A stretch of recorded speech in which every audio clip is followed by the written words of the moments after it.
What's up, guys? Spunky! Guys, Spunky, back to work na naman po tayo mga ka-Spunky. Siyempre, kailangan laging maaga gumising para maaga po tayo makatid sa ating trabaho. At ito nga medyo nagmamadali ako ngayon ka-Spunky kasi nga may buhos ako ngayon sa trabaho ko. Kailangan umaga makarating doon para masetap ko na agad ang gagawin ng mga tao. Ayan, ka-Spunky, kita niyo naman dito na ako dumaan ngayon sa buso-buso. Siyempre, ang ganda kasi dito, pag dito ako tumadaan, bukod sa malawak na yung daan, konti lang yung sasakyan na mga tumadaan dito. At ito nga dahil araw ngayon ng galaan at saka araw ngayon ng mga rides papuntang Marlaque, sigurado ako marami na naman mga motor ngayon nagtatambay dyan sabay buso-buso shell. Siyempre guys, pang, kita mo yan, ayan o. Alright, pero dahan-dahan lang tayo guys, pang. Lagi natin tatandaan, itanim natin sa ating sarili pag lumamaneho tayo ng motor, RS always kasi nga. Siyempre, pag na-accidente ka, hindi mo na mababalik uli. Kaya lagi natin tatandaan, always RS. Siyempre, guys pang, may mga pamilya rin tayo. Kaya, ingat lagi sa pagmamaneho. Yan, Spanky, dito na nga yan, yung Shell, buso-buso.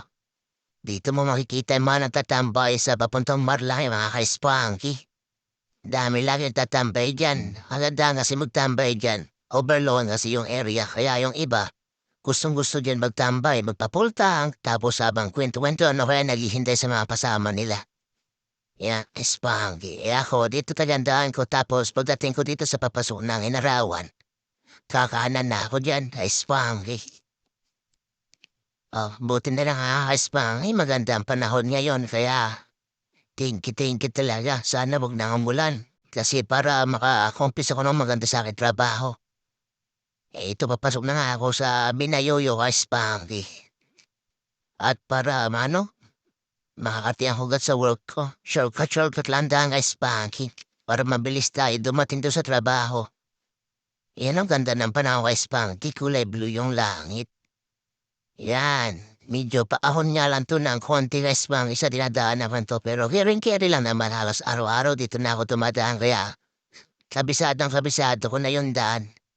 Yan nakita niya nga lahat Spanky blue na blue. Wow! San?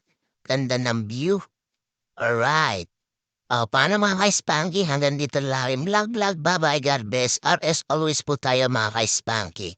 Ingat po lagi sa pagmanayo. Bye-bye!